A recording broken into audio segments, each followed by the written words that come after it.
I wasn't baptized. I was never in any kind of religious family, never believed in a higher power or anything like that. The defining moment in my life was not to listen to other people's opinion.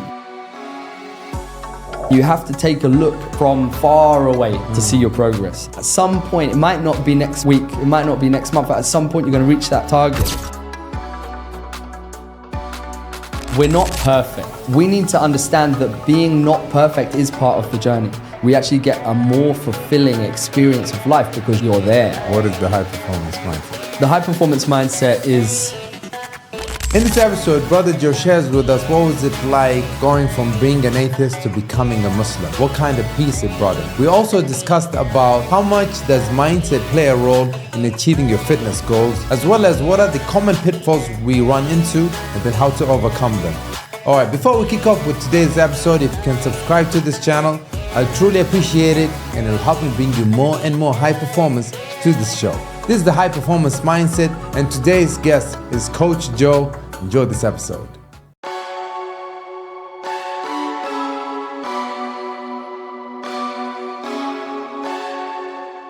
Brother Joe. Assalamu alaikum. Wa alaikum salam wa rahmatullahi wa barakatuh. You told me that you reverted to Islam in 2022. Yeah. And you were born into an atheist family. That's right. Why did you use the word revert and not convert to Islam? So in Islam, everyone is born Muslim. So we're born in our nature, and our nature is Islam. We worship one God, and we are born in that state when we're a baby. And as we're raised, we're taken in different directions. So we can be taken to atheism, or we could be taken to Judaism, or we could be taken to Christianity, or any other religion, depending usually on our family and the people that are surrounding us and how we're raised. And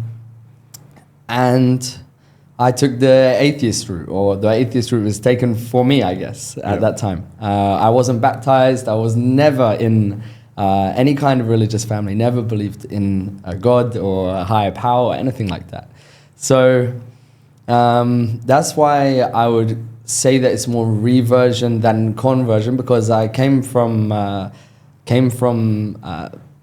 being in Islam as a baby and then choose different path and then come back to it, alhamdulillah, at a later date. How would you describe the way you looked at it, at Islam before, comparing to now that you're practicing Islam? So I've been in Oman for about 7 years. Okay. And in the first 4 years, I was surrounded by Islam, but I didn't really know anything about Islam. I worked in a fitness group class concept, and most of the clients were Muslim, and but I never really had those conversations with people. I just knew that they went, to pray at different times of the day. I didn't know what they were doing. I didn't know why they were doing it. And obviously things like customs from those people, right, that no alcohol and XYZ. The pork is in a different aisle in the supermarket. But realistically, I didn't really have any idea about what it was to be a Muslim. And that's an interesting thing, that I was in this environment for so long and I never had that conversation. Having said that, with all that's happening back home in the UK and all the chaos and all the Islamophobia that's happening, what would your message be to the people out there?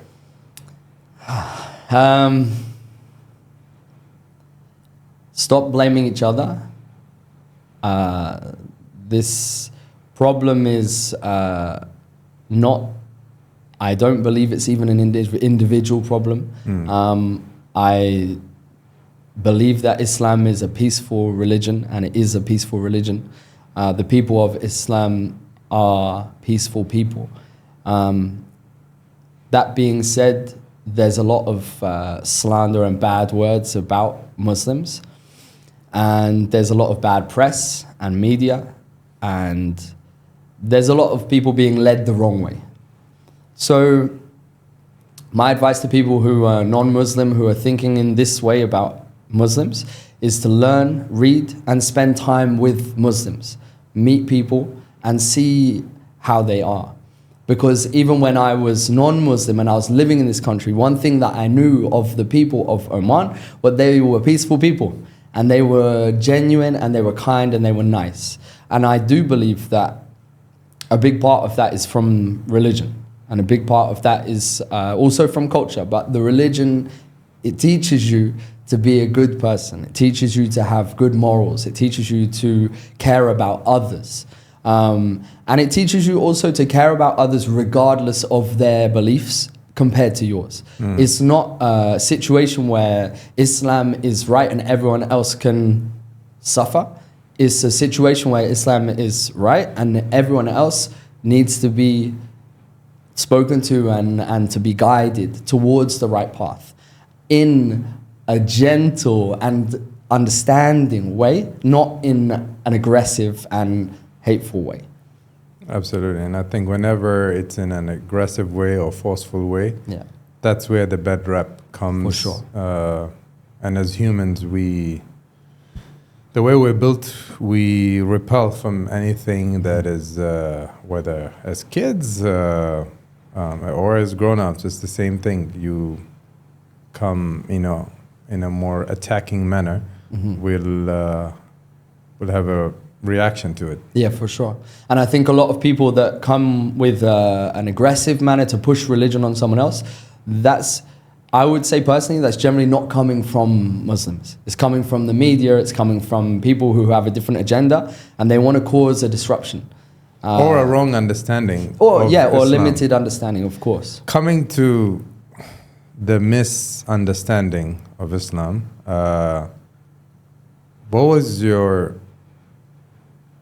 how did you look at the Prophet Muhammad before, may peace be upon him, before and after, or like right now? So I guess before reverting to Islam, I didn't have that much idea of who the Prophet Muhammad was. I didn't really know of his life story or of his actions or even the impact that he had on Muslims. When you're, I guess, educated in religion in a Western country, the focus is a little bit on Christianity, who is Jesus, and things like that. And we learn small things about other religions. But realistically, I didn't know a huge amount about Prophet Muhammad. And I didn't know much of what he meant to Islam. And after kind of understanding and learning a bit more about Islam, that's when I started to realize that that he really is the focal point of the kind of the way of life of Islam. He's the example. He's the person who we should aspire to be like, and he had the characteristics of the perfect human. And it was interesting to research and to read and to listen and to hear all the stories of his life. And I feel like you could never understand and you could never really fully feel all of the benefits that he brought to the world, but you can do your best to understand it and to kind of try to find a way to live alongside those rules.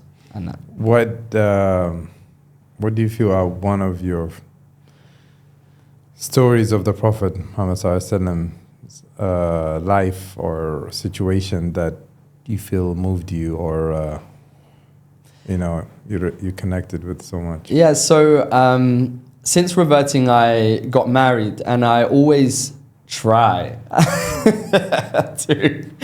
to envision how the Prophet Muhammad ﷺ was with his wives and was with his family. I mean, being married and having a family is a very difficult thing. Sometimes we have a lot of pressure, we have a lot of responsibilities.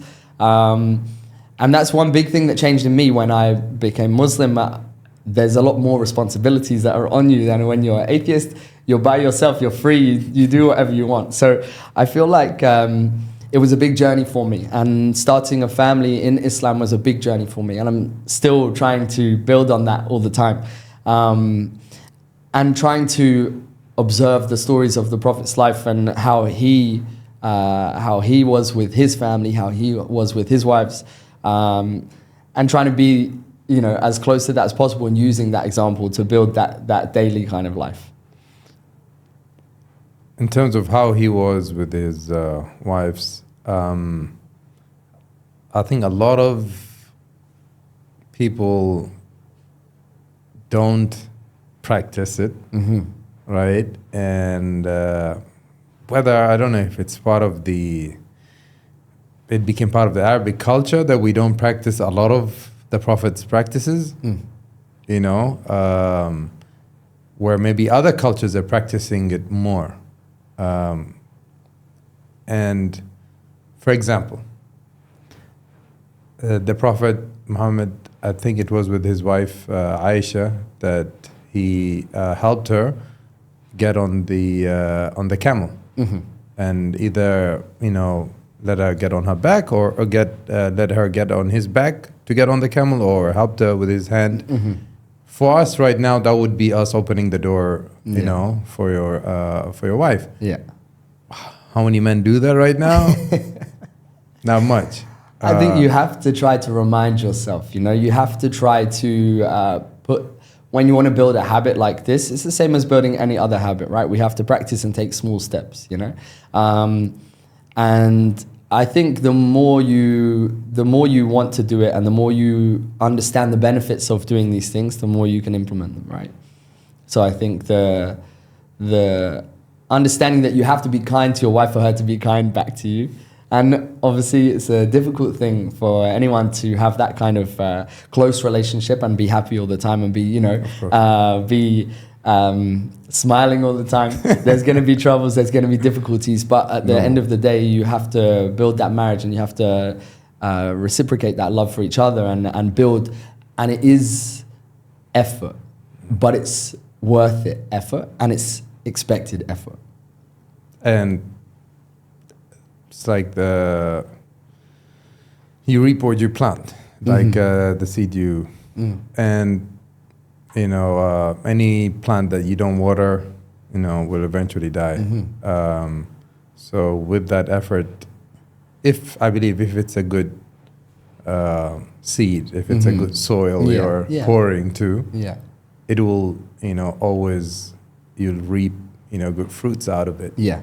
But of course, if you're putting your energy, and this is not just talking about a man and his wife, or a wife and her husband. This is with any two humans.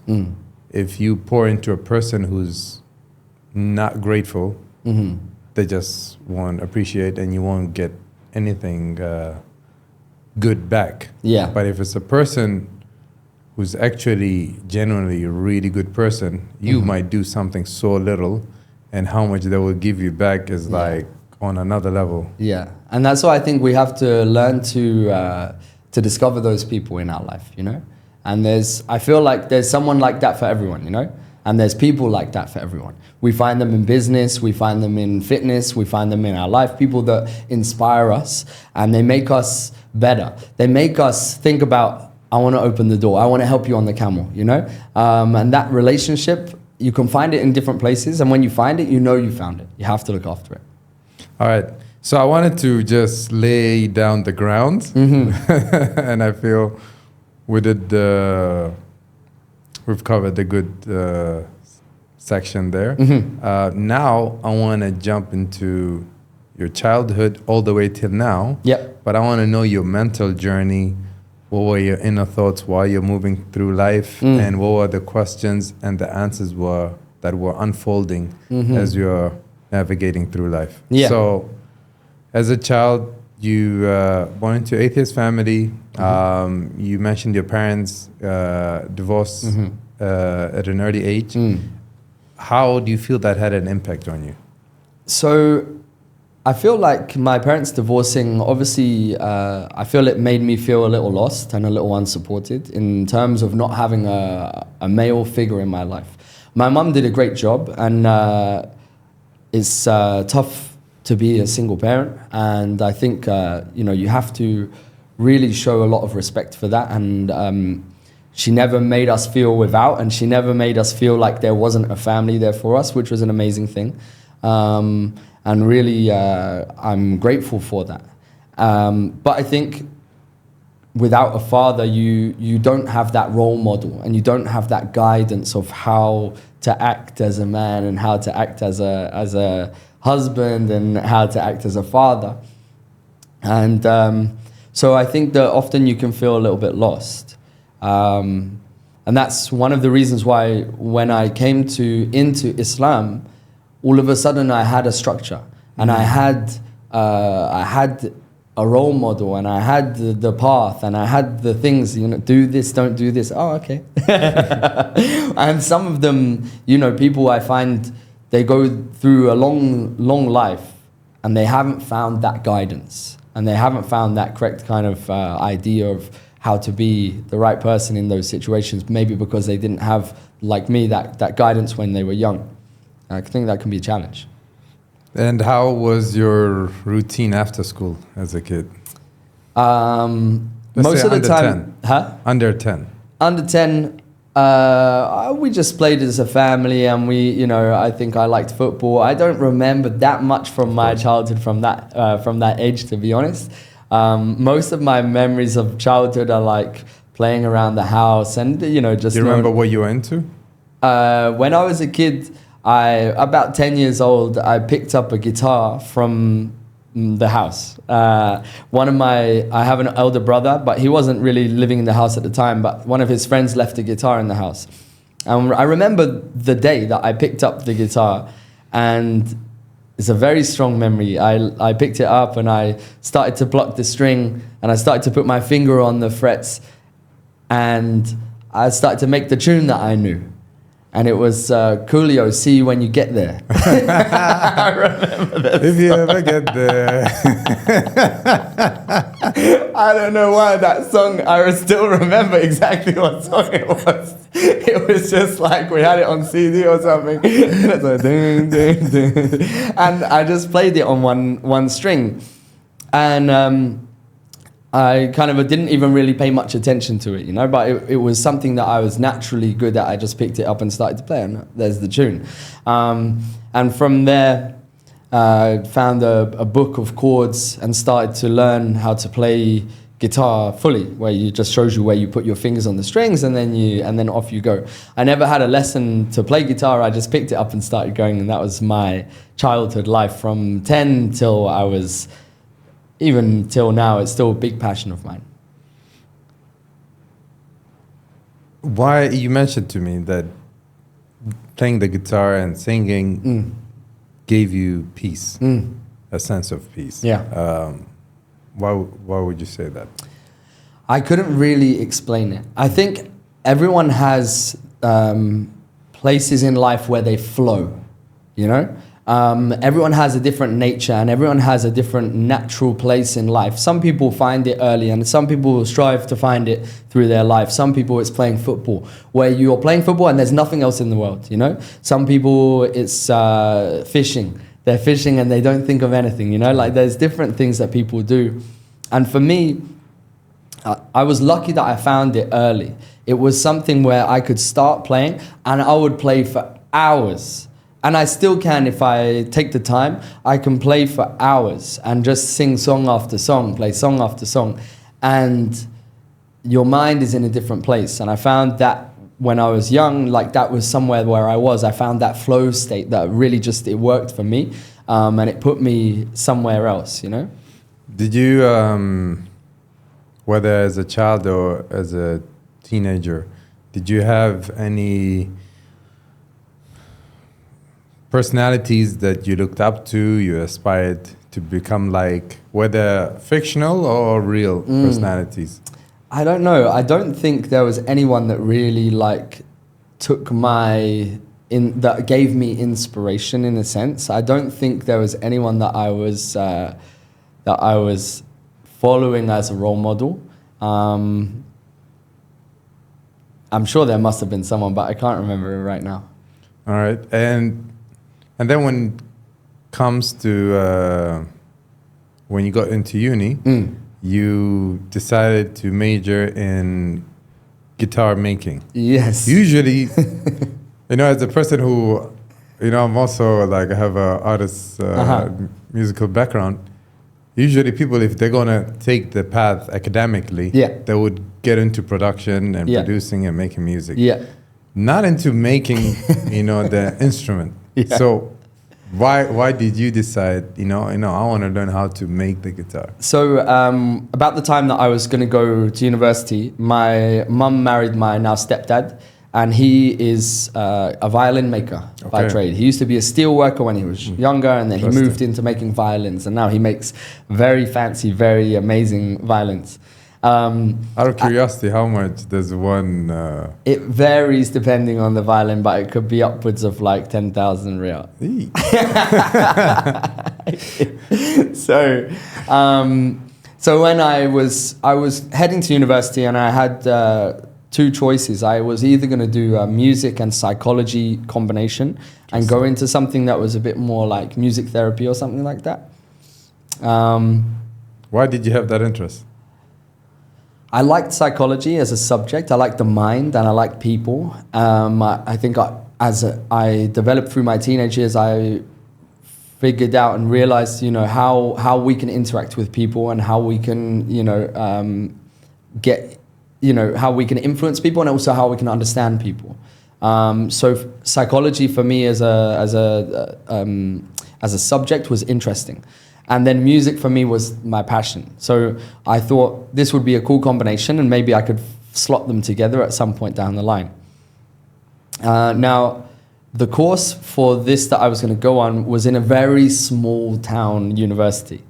And the course that was guitar making, which was in London, and I was like, weighing up the options, and I thought to myself, well, I can either be stuck. I was living in a small town, right? I could either stay in the small town and be that small town person and eventually move back to the small town like a lot of people do, right? Like you always stay in a small town, you're never gonna leave. Or I can go to the big city and, and explore life and see what happens when you take that small town guy into the big city, and it was an experience. It was an experience. What was the experience like? London's a crazy place, man. I lived there for 10 years, and my life was wild. My life was random, and I chased every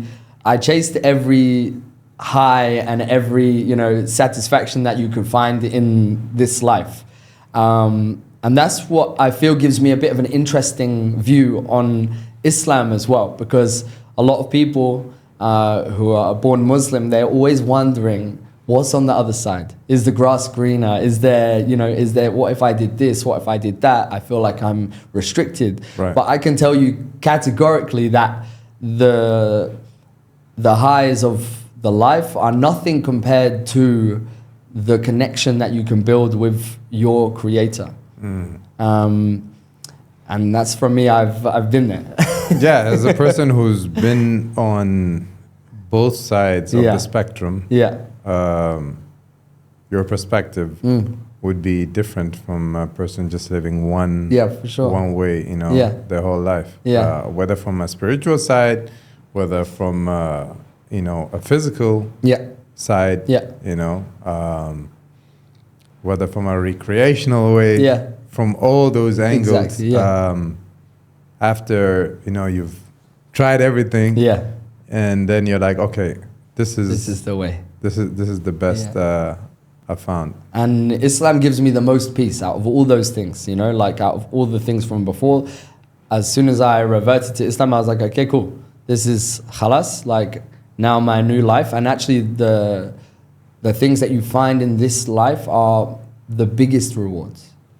Why would you say that you get the most peace from now that you're a Muslim?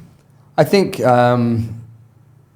in a Western society, most people, I can speak for myself, but I would say most people are chasing wealth, chasing experiences, chasing highs, chasing, all of these things. And I think that cycle as a focus can be negative in your life. I feel like it's a loop where you get stuck in that loop and you can't escape the chase of the wealth or the chase of the sensation or the chase of the feeling. You're always focused on that one thing, or you're always focused on in stuck in that loop, and you need to do something more. You need to do something more and bigger and stronger, and you know. But when you remove those things from your life, and I'm not saying that you're removing sensation, because you feel more when you're not using things from outside. You know, you feel wealthier when you're not chasing the wealth. You know, absolutely. You feel more. You feel more feeling when you're not trying to find something to enhance your feelings. You know, you actually learn how things feel in real life, and those things become much bigger sensations when we take away alcohol and we take away other things that are going to change our experience of life. We actually get a more fulfilling experience of life because you're there. It's real. It's you. It's not altered. You can't get more than you. The only things that you put into you will detract from what is you. From the actual essence. Yeah. Amazing. And before you were 19 years old, you'd never been to the gym. Mm-hmm. So what happened when you were 19 that made you hit the gym? Like, who broke your heart? Tell me, Joe. So I was living the university life for a little too long, and drinking and eating. You don't know how to cook, so you're just eating whatever, like kebabs and things like this every day. And I think I sort of turned to myself one day and I thought, no, I need to change this, you know. I was kind of, loosely comparing myself to people around me. I said, I need to be better than I am now, you know. So I went to join the gym, and I had no idea what I was doing. At 19, I walked into the gym and I was a skinny kid. I was like skinny fat, had the belly, but I didn't have any muscle. I think I weighed 67 kg when I was lean, I would call it at the time, but it wasn't lean. And I walked into the gym and I started to do the classes. I did body pump, I did the abs class, I did the spinning class, and I loved it. Like, I was really enjoying it. So the more I enjoyed it, the more I did. But when I say more I did, I just stayed in the gym for longer time, So I just added this, added that, added this. I went around the weights room after the class and things like that. But I didn't really get what I wanted at all from that. And but what I did get was I got some experience, and I learned that was a passion of mine. And I figured that was a fun way to spend your time, So I did more. I spent more time in the weights room, and every time I was in the weights room, I just picked up a slightly heavier weight, and I got strong. And I was very strong for the size that I was. I was 67 kg, but I remember one day I was in the weights room and I was doing a bench press, and a guy came up to me, and he was much bigger than me. And he looked at me, and I was bench pressing 40 kg dumbbells, right?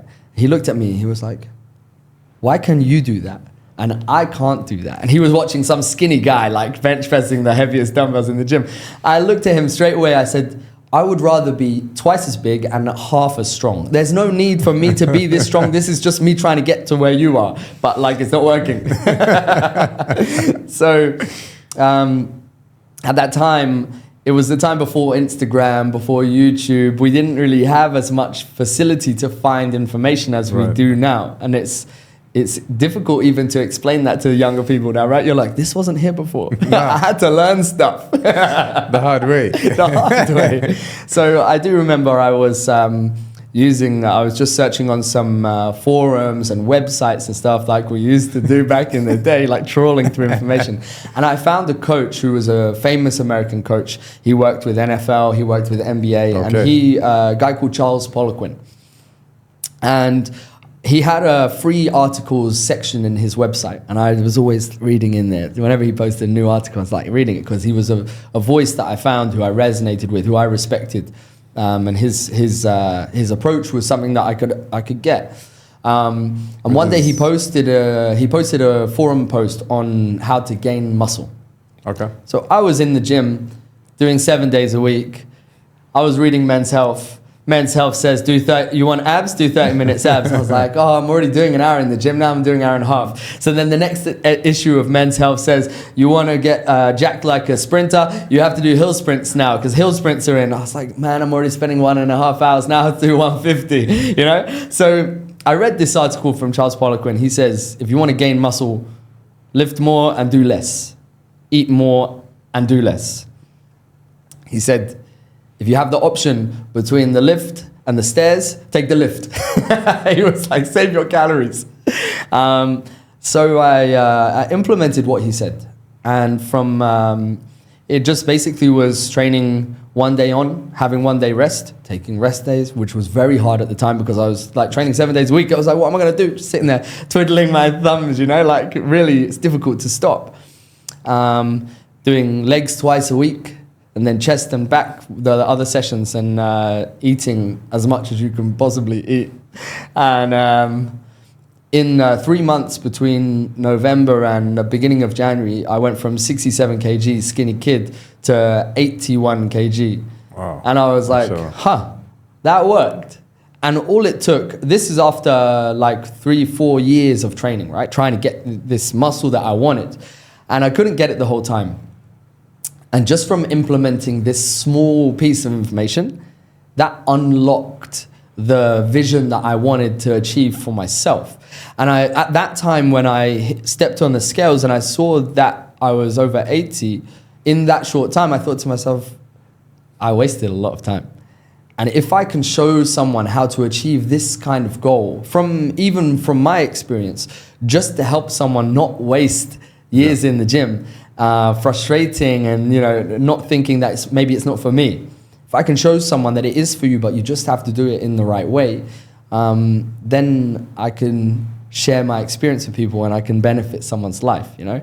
And that experience of that transformation really took me into a new mindset of like, if I can show someone that you don't have to take all these supplements, you don't have to waste all these hours in the gym. And actually sometimes if you just structure what you're doing and you have the clear path, then you can achieve what you want. After that, I learned a lot more. That was the kind of, that was the real experience that changed my way of thinking and made me want to help people.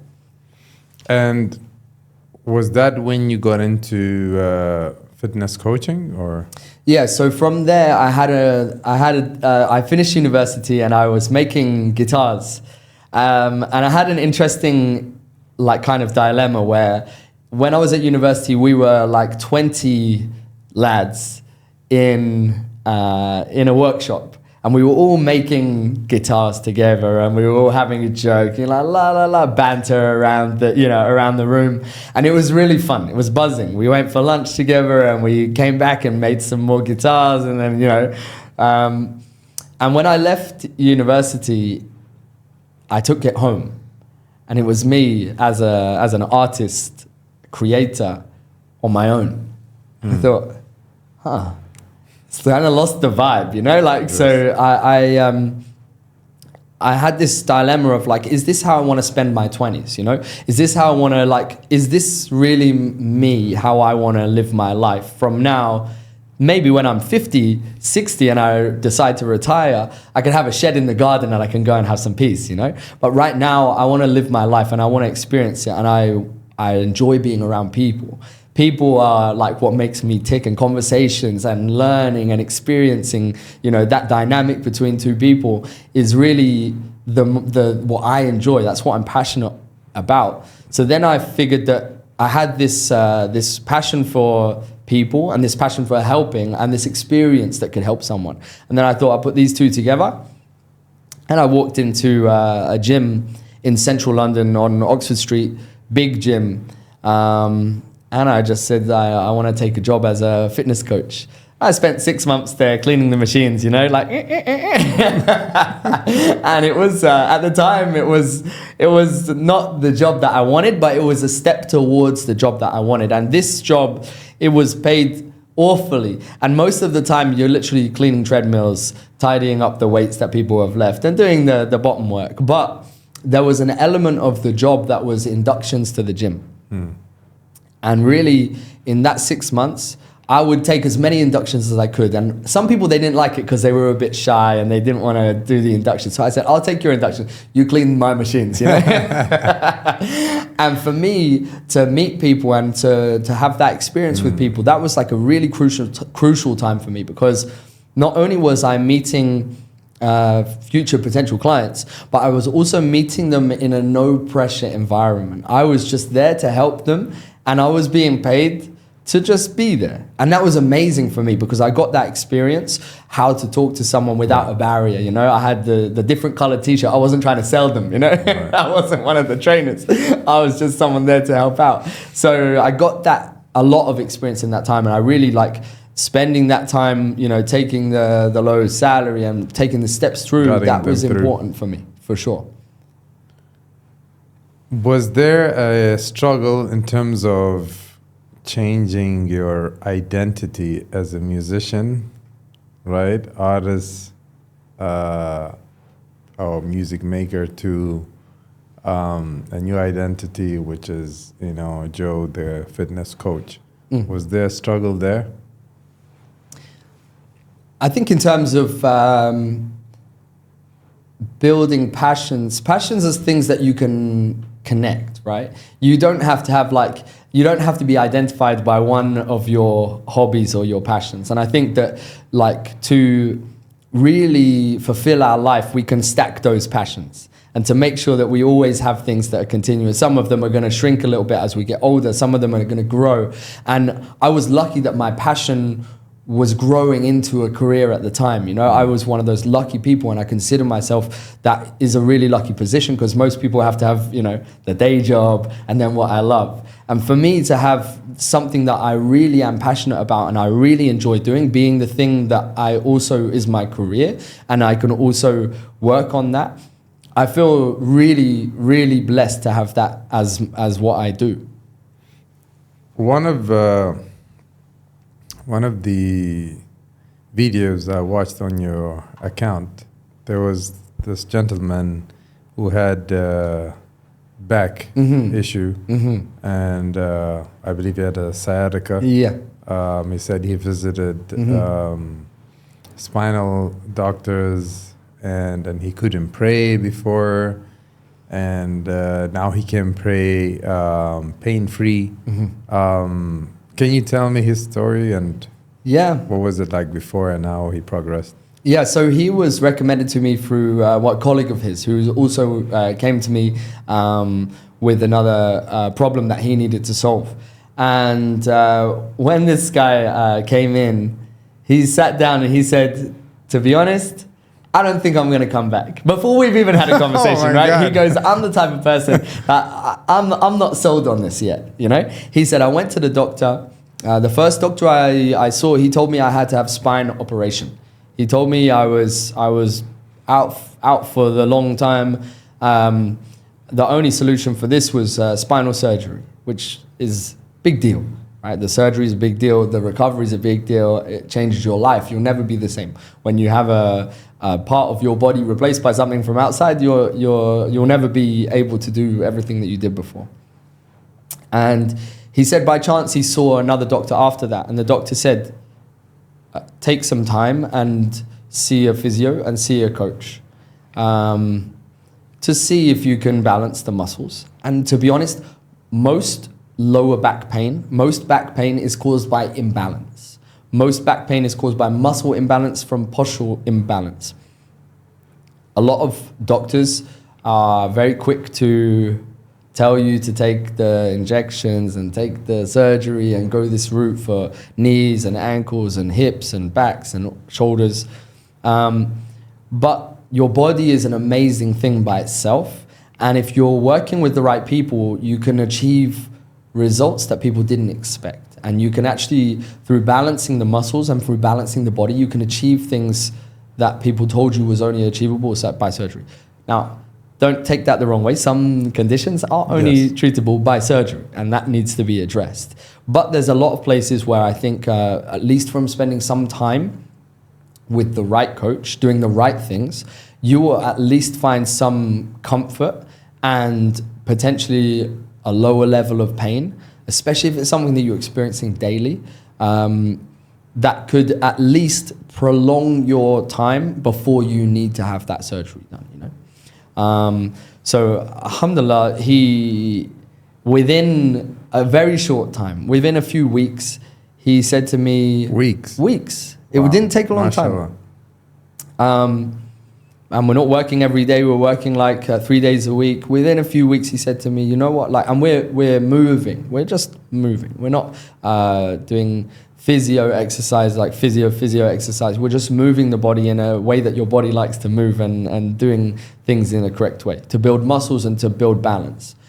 Strengthening core, strengthening legs, the standard things that you will do with any good coach. Stretching your glutes, stretching your hamstring. Stretching. And a lot of the stretching that we're doing it dynamically. We're doing it in the movement that you're doing. So we're not doing a lot of like, now do this stretch and hold the stretch. We do that. But most of what we're doing dynamic kind of rehab, dynamic body movements. And within a few weeks, he said to me, I took away the chair in my prayer.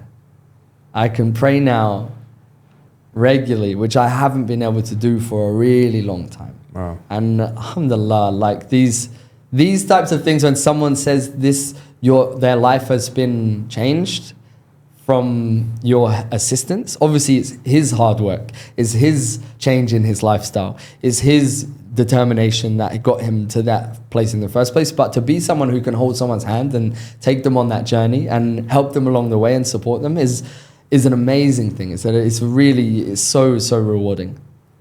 You've helped many people on their fitness journey, whether it be online or in person. Yeah.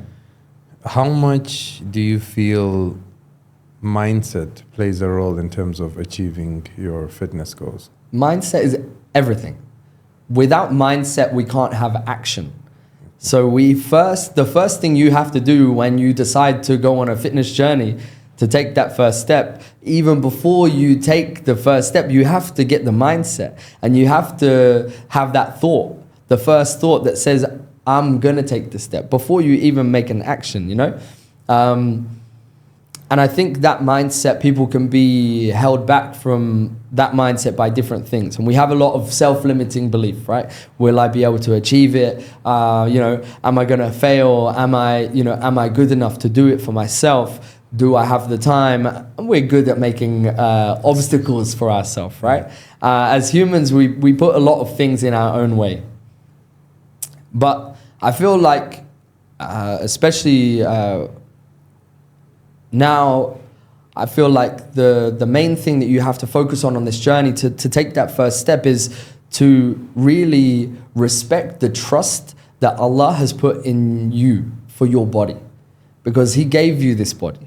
And that's a body that you need to look after. And you need to put that body to good use. You have to feed it good food. You have to have a good mindset and you have to have good thoughts.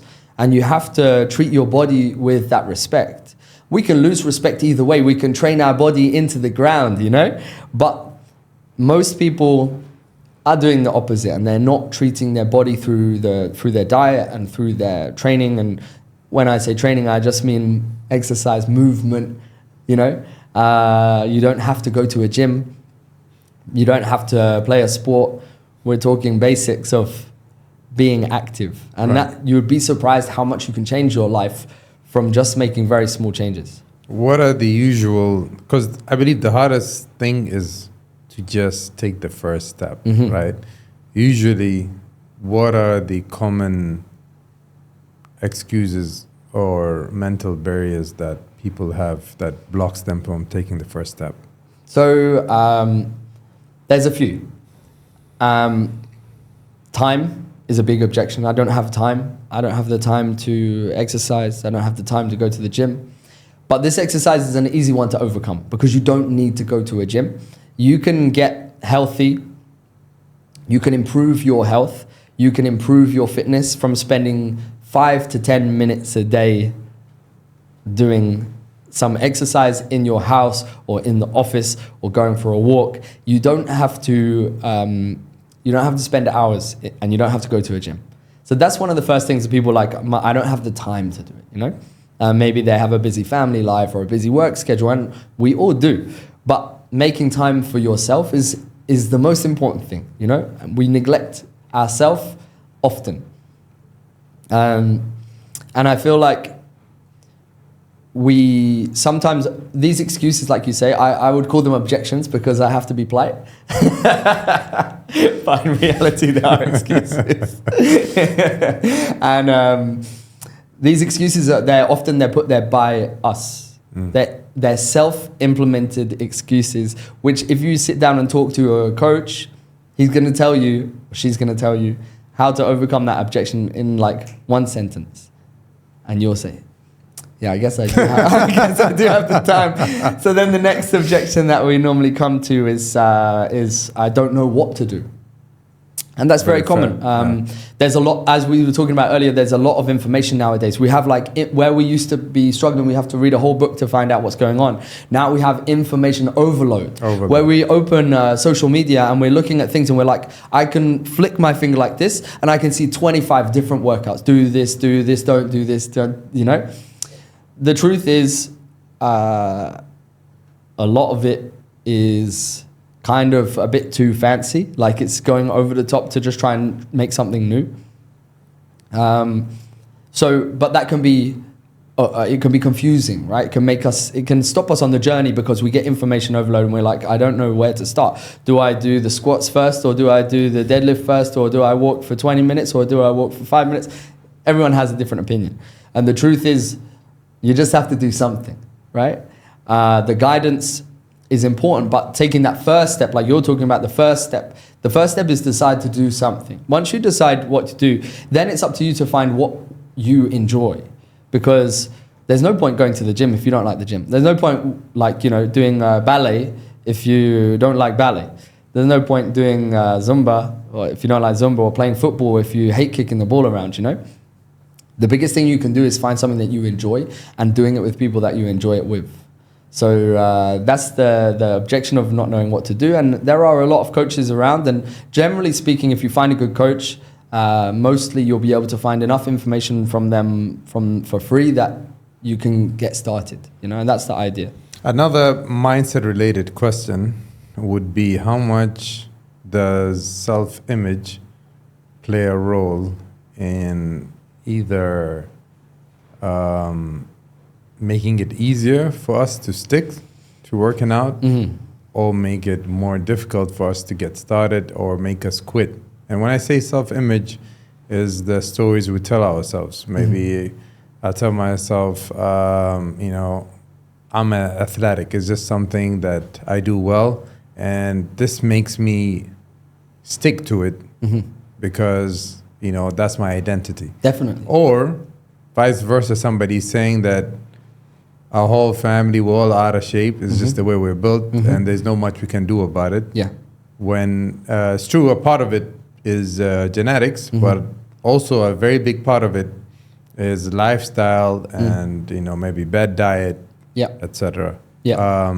So going back to self-image, how much does that play a role in terms of achieving our fitness goals? It plays a huge role. It's one of the biggest influences on whether we're gonna feel confident, especially starting that journey. And one part of I think working with a coach is having someone to help you break that identity, right? Because you need someone, whether it be a coach or an accountability partner, a family member, someone who can support you and build you up, because the journey's not gonna be 24/7 success.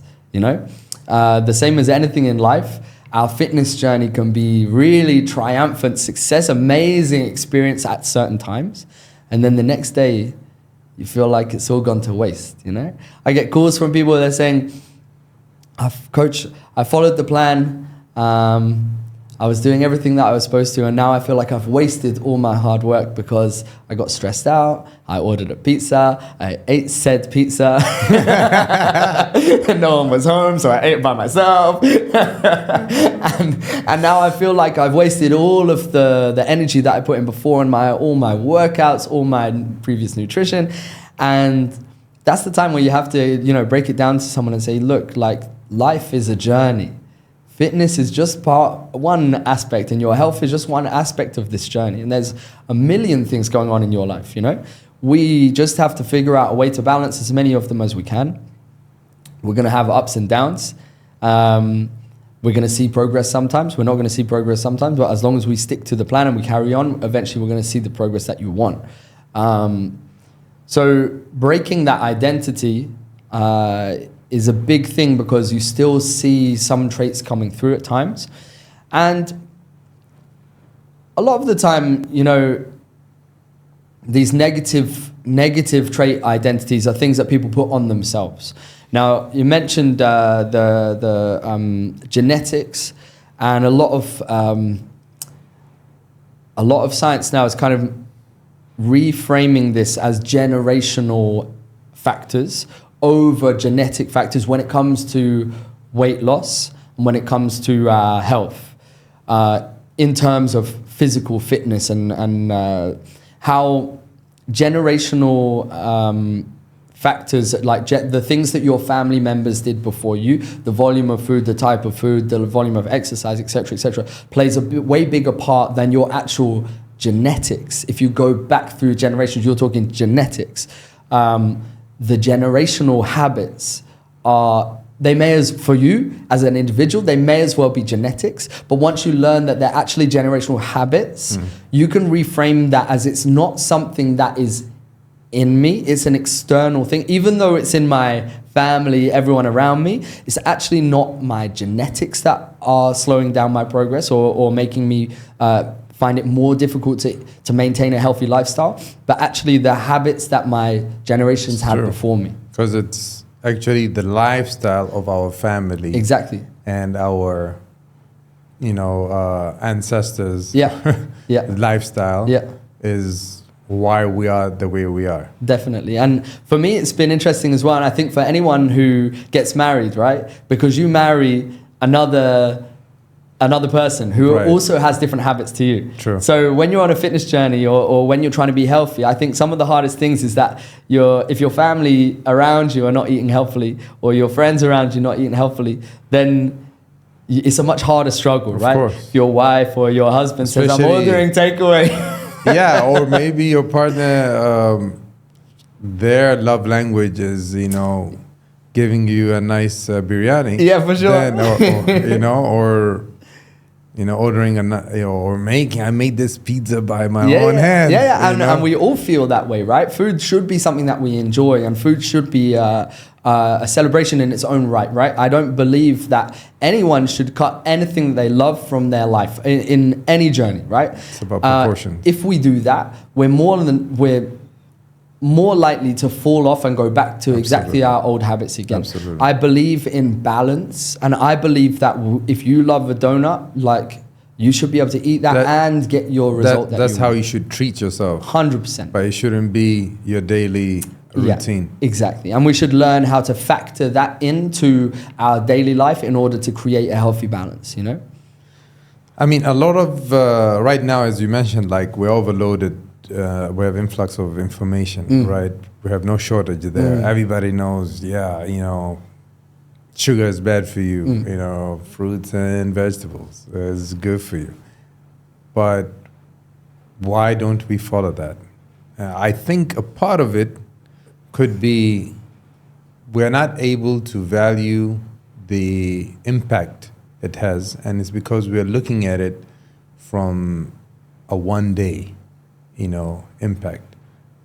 Where from your side as a fitness coach, you can see it more vividly, because you put them on a program and then you see the results more clearly, especially more than a person who's in it. They might not notice until they make a huge change. So I believe that we're here to enjoy all of life's bounties and everything that's given to us, everything that's made available to us in a halal way. We're there to enjoy it. And I do think that demonizing sugar and making fruits and vegetables a hero is like negative for us. And I don't think that that's how the future of health and fitness will look. You can lose weight and eat sugar. You can, but you have to control the amounts that you're having. So we're faced with a variety of options when we're looking at any meal or any food or anything that we're going to eat or drink. So we're faced with foods that are considered to be healthy, and they're generally low calorie density foods. A piece of fruit has sugar inside it, but sugar is a much more concentrated form of sugar.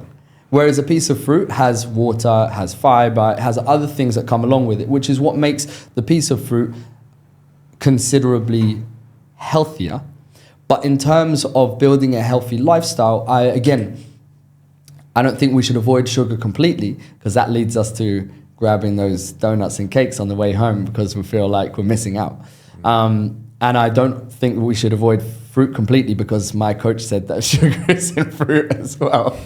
But I think that we should enjoy everything in a balance, and we should learn what your food is made of, what's in different types of foods, and how that affects your body.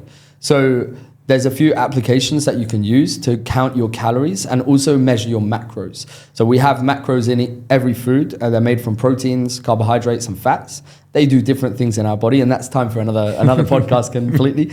But there's a couple of applications that you can use, like MyFitnessPal.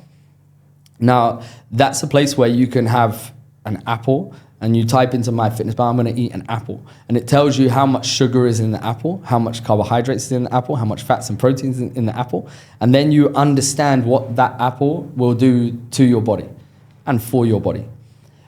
You could do the same with a piece of chicken breast. I'm going to eat chicken breast. You could do the same with pizza. I'm going to eat a pizza. And that gives you the information that you need to understand the foods that you're eating.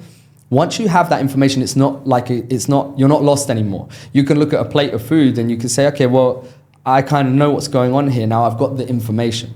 Whereas before utilizing those types of information, you're going to look at a plate of food and you have no idea what you're eating. And that's kind of what we can build pretty poor habits, because we just don't understand what's on the plate in front of us. So now we have accessibility to these kind of applications. And I think that using those can help us to really get a grip of what's in front of us. And you can start to build, you can start to understand that having said donut is... Or the example that you gave on one of your posts, which was an avocado toast versus Nutella toast. Yeah. Choco toast. Yeah, exactly. Yeah. So the avocado toast was actually much higher calories than the chocolate spread on toast. Even though we would assume that that's the healthy option. And does it have more vitamins, minerals, and is it more natural? Yeah, of course. But if we're looking at weight loss and we're looking to balance a healthy lifestyle, actually the snack of the chocolate spread on toast might be better for us because it's lower calorie. So sometimes when we're looking at things, we need to understand the balance of the calories in that item. And a healthier food could be a more calorie dense food, which could then lead us to put on weight when we're trying to lose weight. So what should I do? Use the application. Send me a message on Instagram, Coach Joe, what's going on? Why am I gaining weight? And then I can explain everything to you. I think another issue, we face nowadays is in terms of self-image, is that we think that when you put unrealistic goals, you're bound to get disappointed, right? It's just the way it is. It's just a matter of time. No matter how your mindset is strong, if it's an unrealistic goal for yourself, then you're bound to get disappointed. And this happens because the people who post these ads or programs or ways of achieving these abs, let's say, or this, amazing physique, a lot of them are on TRT. Yeah, for sure. There's a big... there is no way I'm going to get there. I'm going to snap my shoulders, going to snap my back, and I'm not going to get there unless I'm one of the, top whatever percent, or where my genetics, I'm just like, I have a huge advantage, in that way. But otherwise, I'm bound to get disappointed. And I've also met a lot of, on my endurance training or Ironman journey, I've met many athletes, not just here, like even abroad, where you look at them, they don't look fit, but this person has done a full Ironman, God knows how many, in these competitions, and you cannot judge from a person who looks outside. Vice versa, you can have a person who looks slim, but they're very unhealthy, actually. Definitely. And that's why I think when we're approaching something, we need to be, like you said, we need to set realistic goals, but we also need to be very specific about what we want to achieve, right? Because training for weight loss and training for performance are two very different things. Then there's a lot of other things that we might want to train for, we might want to work out for, and everything has its own kind of system and everything has its own way of doing it. If you want to get your body fat really low, actually doing things like running and HIIT and high intensity working out, trying to do an Ironman and lose weight at the same time, if that's your goal, it's going to be very challenging for your body because your calories have to be low to lose body fat and you're pushing your body to its limit. So you need to be fueling yourself, right? So we have to try to align our journey. If you want to be running an Ironman, you're going to need to eat more calories. That might, for your body, that might mean that you find that like little balance where you do lose weight along the way. But for a lot of people, when they're on that journey of seeking performance, they might end up not feeling like they look as good at the end, but they made it in a comfortable way, and you looked after your body.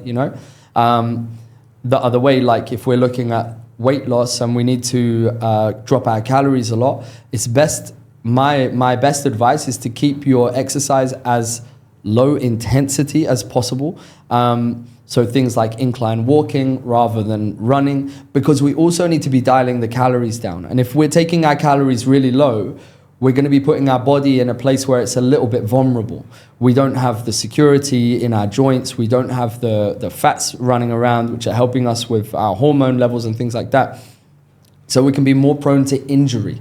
So on a weight loss journey, doing things like HIIT can make people end up with niggles here and there. I hurt my knee, I hurt my shoulder, I hurt my back. And that came from tiring your body out with the nutrition and also tiring your body out with the fitness choice.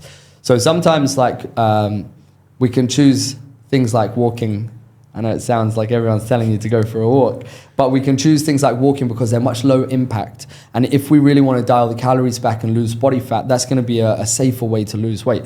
We still should be lifting weights, again, in a controlled way and not trying to not necessarily getting PBs every time you're in the gym if you're in a calorie deficit, because again, a PB means that you're pushing yourself for performance. So we need to fuel ourselves for performance,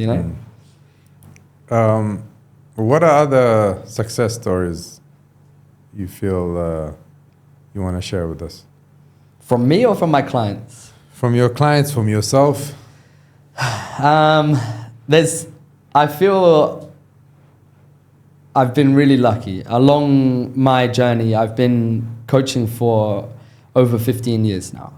And I have helped through direct one-to-one coaching and group classes, hundreds of people, literally.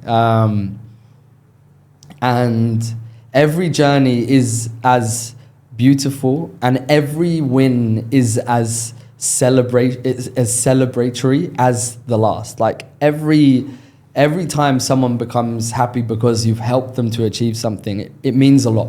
And you could say, I helped my client James lose 20 kilos, and this is a huge thing, and obviously it made a huge impact in his life.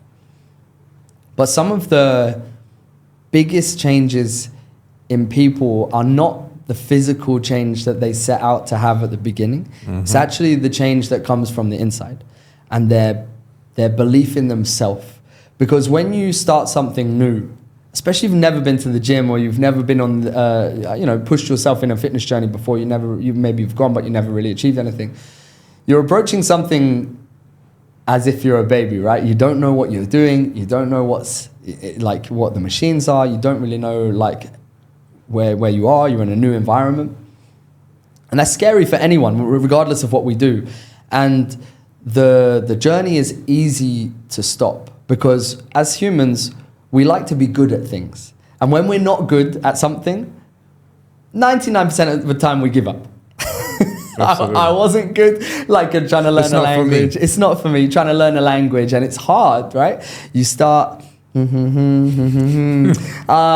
decided I don't want to do that anymore, right?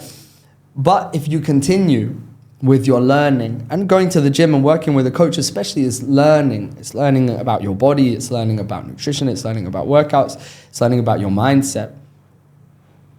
Eventually, you look at yourself in the mirror and you see someone who's good, who's built, you've learned, you've educated yourself. And now, once that switch starts to happen, you see the passion.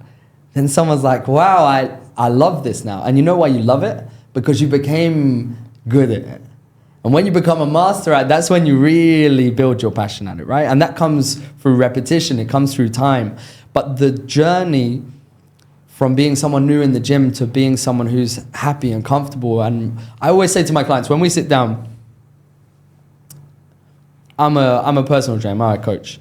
And I make my money from people coming in and training with me, right? But my truth is, if you're my client and you turn around to me and you say, Coach Joe, I don't need you anymore. You taught me, you were my mentor, and now I feel like I could walk into any gym and I could do any workout. I just need to find the plan, so maybe you give me that, but I don't need you. I don't want you as a coach anymore because I feel like I can do it. I've done my job, Mm-hmm. If someone turns around to me, and that's bad for me, right? And then I'd lose a client. But I gain so much more from hearing that from someone to say, you know what, like you've given me all the skills that I need. That's why you hire a coach. You hire a coach to give you the skills that you need to do it on your own. If you feel like you need your coach every single day, and if they're not there, you're like scratching your head, then you're with the wrong person. Absolutely. And that's, for me, that all of those journeys are as valuable as each other, and seeing that journey from every single individual is an incredible thing to experience. So what are the usual pitfalls that people run into like midway through? Midway through, like I said, sometimes feeling like your mindset drops and feeling like you wasted your progress. We're human, right? We're created flawed. We're created in a way, not necessarily a flaw, but we're created in a way that we're not perfect. And we need to understand that being not perfect is part of the journey. So oftentimes people make small mistakes. That's a very good point. And they might mess up their diet or they might mess up their fitness. And I'm talking about anything from 1 meal to 1 month, And we all do it. Even coaches, like, we're not perfect people, and I'm very much like always on a journey of some sort, and I think that's why I resonate with people, because I'm on a journey with you, right? I'm not a perfect guy that was born with a six-pack. It's hard for me to get a six-pack, so I resonate with the fact that this journey is difficult. And I feel like when we mess up on something, we can decide that we weren't good enough. I was right. I knew I wasn't gonna make it, I knew I wasn't gonna succeed. But so what is the right way to at those times, that's the time when you should flip your mindset and say, you know what, like, I'm allowed to mess up, and I'm allowed to go back to my old habits, because that's what I was. And even looking at yourself in the mirror and the progress that you're making, right? Like sometimes you'll step on the scales, you're on a weight loss journey, and the weight's kind of up and down and up and down, and that's normal, completely normal. And you have to take a look from far away to see your progress. Like sometimes if you look on day to day, I literally have clients telling me I gained 300 grams. I'm really upset. And I'm like, okay, just Point three. point three, right? And if you zoom out of that picture and you look at your progress, where you started and where you are now, you'll see the trend that you're losing weight, but you'll also see what happened along the way. You gained, you lost, you gained, you lost, but now you're where you want to be, right? Now you're at least on the journey. And you see, if you project that journey forwards, at some point, it might not be next week, it might not be next month, but at some point you're going to reach that target. And it might be a longer journey than you thought, because it might be a harder process. You might have things going on. Everyone does. But at some point along that process, if you just stick with it, you'll reach your targets, you'll reach your goals. Another thing, you mentioned that a lot of us, we focus on our physical well-being, but one part that gets neglected is the spiritual side or the faith. From your perspective, how much does that play a role in terms of your actual well-being, like giving attention to your spiritual side? Yeah, I think it's huge. I think something that I realized very early in my journey with Islam, when I first reverted, I had no a connection to it. I was like, I did this and I became this, right? And along the journey, I started to see the connections between religion, Islam, and treating your body properly and respecting your body. And I think there's some really useful things for Muslims. Sometimes they might not feel useful, but there's some really useful things in terms of like your daily prayers, in terms of the habits that you have to build, in terms of we're setting intention multiple times a day. We're thinking before every action that we do when it comes to our spirituality and our spiritual path, we must set an intention. And if we forget, we have to do it again. And that intention is that first seed of the mindset, right? I think if you're connected to Allah, you're connected to your spiritual side, and you're connected to the beauty that we've been given and the power that we've been given as humans, I think that you can't deny the personal want to respect that and to utilize that as much as possible. And I think that means a lot. I do think a lot of things, like you said, get in the way for people along the way.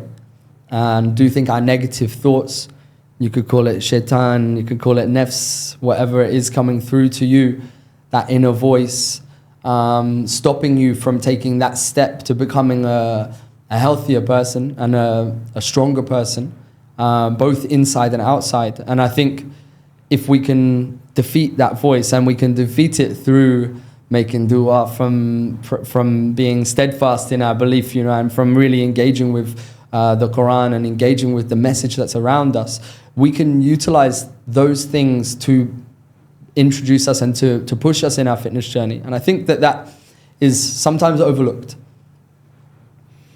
From your own journey, how did it happen that until you made the decision, okay, I'm ready to become a Muslim? Like, what were the internal thoughts that you had, and then you felt, okay, now I feel they're getting answered by Islam? Yeah. Like, how did the journey happen? So I had a lot of questions, obviously. And at the time, I met someone who is now my wife, and we had a lot of deep conversations. And I was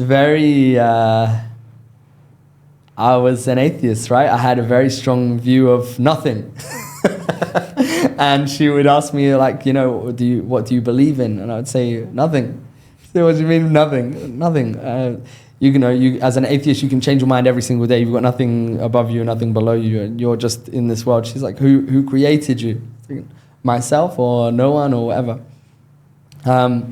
So along that way, I began to read and listen to podcasts and watch YouTube videos and answer those questions and to build more. At that time, I wasn't even pursuing Islam. I wasn't thinking that I would become a Muslim. And she asked me a lot of times, do you think you ever would? And I said, honestly, probably not. I can't tell you. This is my life until now.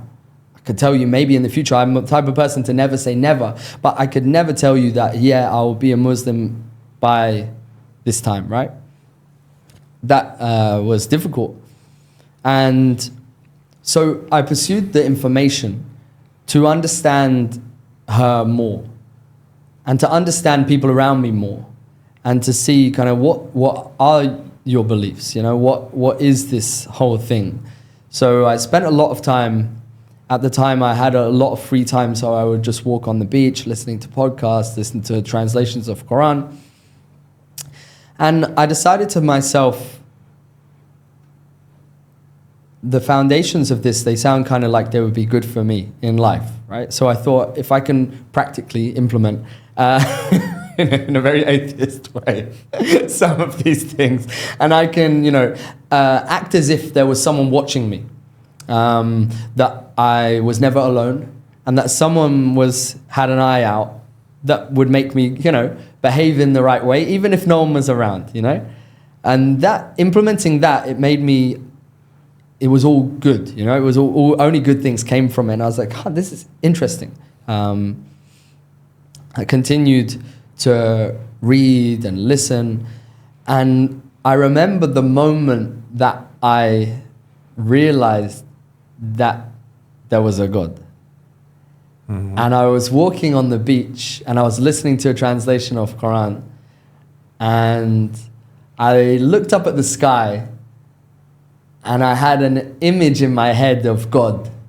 The Western big white beard looking down, pointing at you in the sky. And I laughed. And I laughed out loud. I thought, this is God. And at that exact moment, I felt the air touching my skin. And I felt the wind in my hair. And I felt like I got goosebumps. And it even felt like the air changed color. Like I swear things were different. And it struck me that God was not this guy in the sky. God was everything. It's all around you. It's inside you. It's everything that is in this world that's tangible and non-tangible. And that was the moment that I believed in God. That one split second that happened. Subhanallah. And you actually felt a sensation. Yeah, I felt it in my body. It was incredible. And I remember it till now. Yeah, and it's very hard to explain to a person who maybe never felt or been through a similar experience or sensation. Mm-hmm. You trying to describe this is like... it's indescribable. Indescribable. It was an amazing... But it was so interesting that there was just one moment that was like, you either do believe or you don't believe. And I went from that moment, it was, I'm sure, I'm guessing it was... There was no doubt. There was no doubt. It went from complete doubt to no doubt just through the experience, the physical experience and the mental shift. It just went from not being a believer to being a believer, And I guess in some aspects there's not really much. You can't be in between. Like you can't kind of believe, It's impossible. it's either real or it's not. Like it's either there or it's not, I think a lot of times whenever that happens is because there are other motives that are holding the person back from committing. Yeah. Whether to this or whether to that, or whether to anything in life. Yeah. Whenever you're half foot in, half foot out, it's because you're finding it hard to commit. Yeah, so sure. from your side, I'm sure, just like every other human, now what next? That came, I'm sure, the next thought came in your it's head. like, oh, what next? I've got a lot to learn. And like I said, I think what's interesting was that moment was, although I'd been reading and learning and discovering before that moment was the start of the journey. That moment wasn't like, oh, you know, I'm qualified Muslim now. You know, that moment was where you realize that you have a lot to learn. You know, that's where you're like, okay, now I need to come to terms with all of this information. But did the thought come in mind like, what would my family say now? What would my people say now? What would my friends say now? What are things going to change now in my life? Am I ready to do that? All of these thoughts. I think those thoughts you have to address, and everyone has their individual journey with that, right? My family they don't have a belief, and they're very open-minded in terms of if it makes you happy, you can go for it, you know? And I know that about my family, so I wasn't afraid for a second to call my mum and tell her, Mum, I'm Muslim. How was that conversation?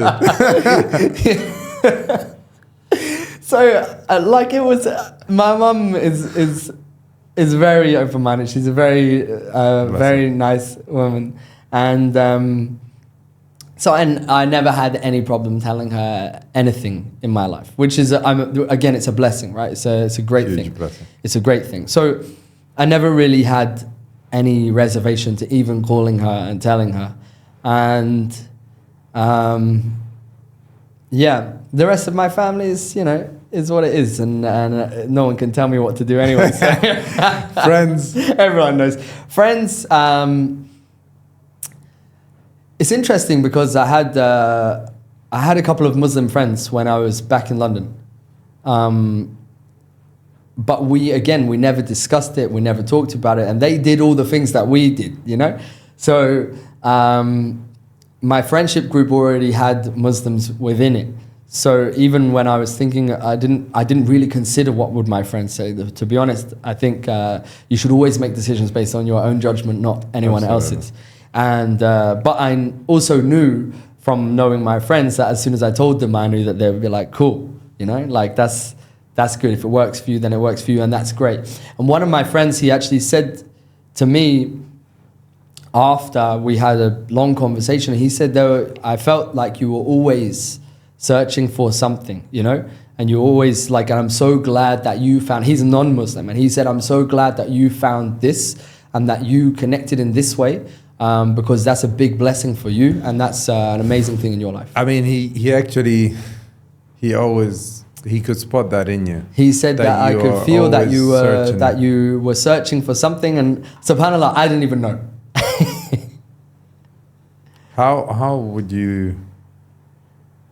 How do you think he sensed that? I'm not sure.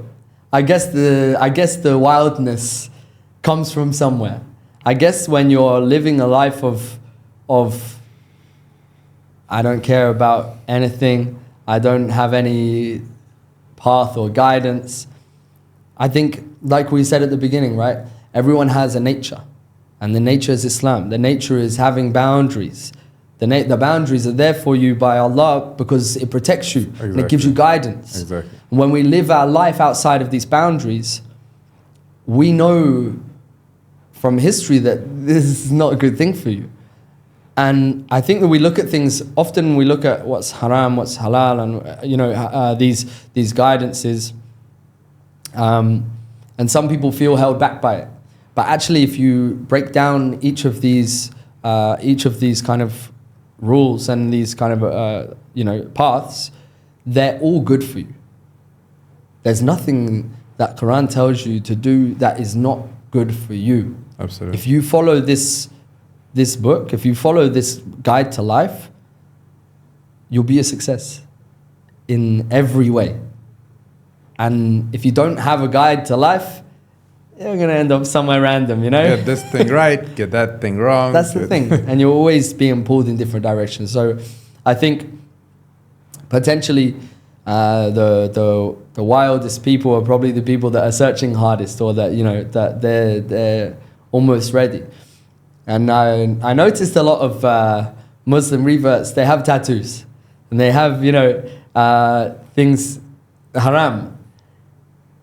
And sometimes I think, I'm like, is there, you know, some kind of connection between that path of life where you're searching for something, you're searching for identity, you might be in a state of mind where you're subconsciously looking for something to guide you. And subhanAllah, they find the guidance. And after, obviously now you're married, you have a son, mashallah. What have you learned from your son? He's taught me everything. He taught me how to love unconditionally, how to be responsible, how to show up every day, or at least try to show up every day. And a lot of people, I think, in life, it's easy to give everything in your work and your career to try and be successful. And when you get home, it's home, right? It's comfortable and it's easy. But the more he grows and the more I see him growing, the more I want to be a good example. I want to be a good example, and I want to even like start to try to flip that kind of balance, right? So at work, you're good, right? You do your thing and you're achieving and you're becoming and you're excelling. But when you get home, that's where you put the energy. That's where you put the work, and that's the work, right? That's the hard work that should be your maximum capacity. That's the best investment. 100%. And everything that you do in your family life, it builds what your family becomes in the future, especially with children. What you put in is what they become. And we have to try to do our best to be, you know, the best example, to be the best character, and to show up in every way, even if you're tired, even if, you know, you're not feeling it. But there's something about looking into your child's or your children's eyes and seeing that love, you know, that energy and that joy. And it's undescribable. And I could never have imagined it until I saw it. I had this question that I wanted to ask. I mean, mashallah, you're wearing the Omani, you know, dishdasha and kumma, and you're rocking it amazingly well, mashallah. Why did you decide to come to Oman when you came in 2018 to start your group fitness concept? Well, how did it happen that you picked to come to Oman? Yeah, to be honest, it felt more like Oman picked me. So I was working in the group fitness concept. It was a franchise, and I was working in that franchise for a few years in London as a studio manager and trainer and coach. And actually, someone from Oman decided they wanted to open the franchise here, and they got in contact through social media, of all places. And I remember the first message where they sent, he said, it would be great to have you out here to manage the franchise that I want to open. And I thought, nah, it hasn't happened. I was looking actively to run a franchise in London, in the UK, and that was all close. And all of those opportunities, they kind of came and went. You sit down, you have the talk, you tell them the numbers. And then none of those ever really worked out because I knew what I was worth and I wasn't going to settle for less. And so I thought, yeah, I'll go along with it, send a couple of messages back, that sounds good. But I had no idea what to expect from Oman. Did you know of Oman before? No, I'd never heard of Oman before. The closest reference I had, the closest to the Middle East, I had been to Morocco. That was my mindset, right? And I went to a small surfing town in Morocco. So in my mind, all I had was like some desert and, some small buildings and things like that. And I didn't know what to expect. And I remember coming to Oman.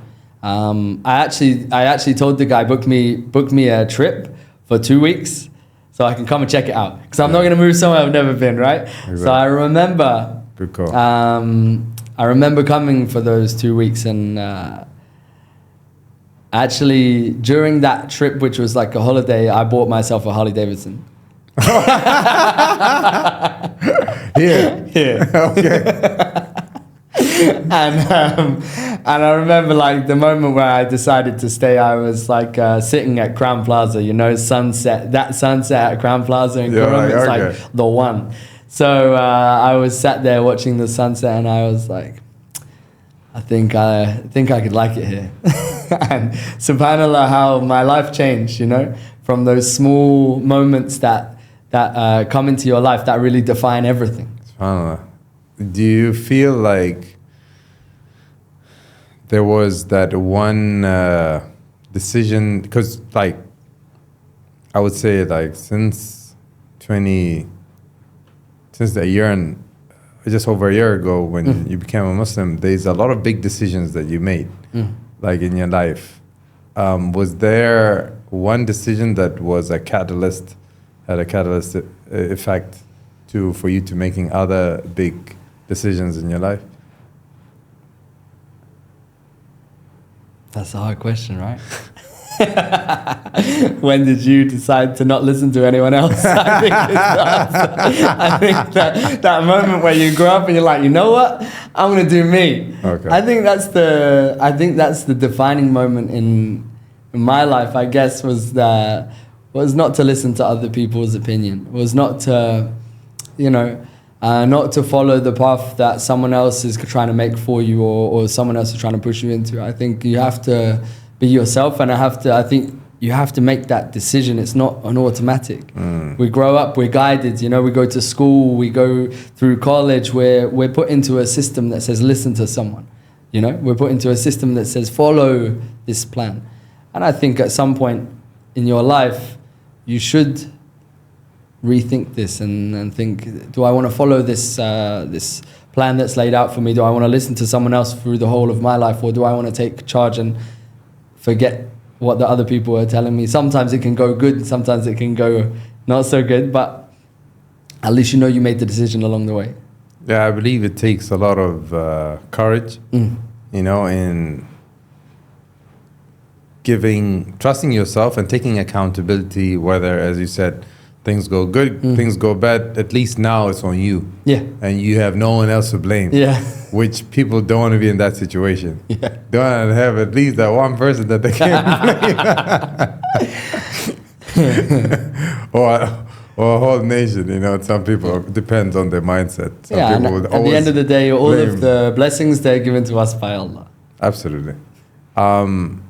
Okay, and another question was, what is it about Oman, like in terms of, I see like you connect with the culture, with the people, but I want to hear from your perspective, like how do you see Oman, or how do you see its people? Like what's your connection with it? Oman is a beautiful place, and I think from the time when I first arrived here, like most expats and most people that visit Oman, they'll tell you, after Oman, I can't really imagine anything else, you know? I have the blessing now that like my wife is Omani, so my family is Omani, you know? And that connects me even more. So Oman for me is home. People will ask me, you want to take your family back to England, or you want to take your family somewhere else? I'm like, no. It's not in the plan. And to be honest, I could never see myself going back to England. Like and if I would ask like more specifically, what is it do you connect with, or you resonate with, do you feel? Or what is it that resonates with you? Oman has a peace. It has a security. It has a safety. It has a culture. And many countries in this time have lost connection with their own culture. And they've become globalized, and they've become watered down versions of what they used to be, because they want to keep up with the global standard, and they want to change to match what people see on the Kardashians and things like that, you know.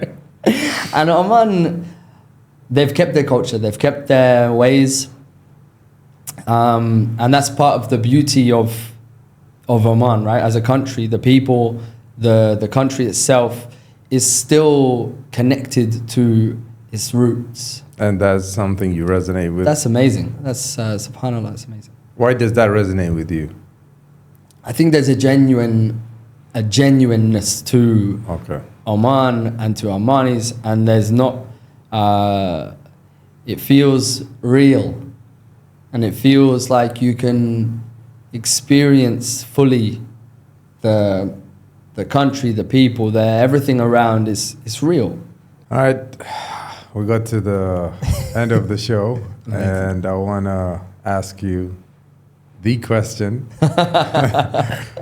From your perspective, what is the high performance mindset? The high performance mindset is giving everything that you can give. It's also learning that there's a balance in life and trying to find that. It's chasing your dreams, and it's getting back up when we fall off the struggle along the way. And I think if you can maintain that energy and you can maintain that dream, then you can achieve anything in this life. Amen. Brother Joe, thank you so much for today. Shukran. Thank you. It was amazing. Thank you.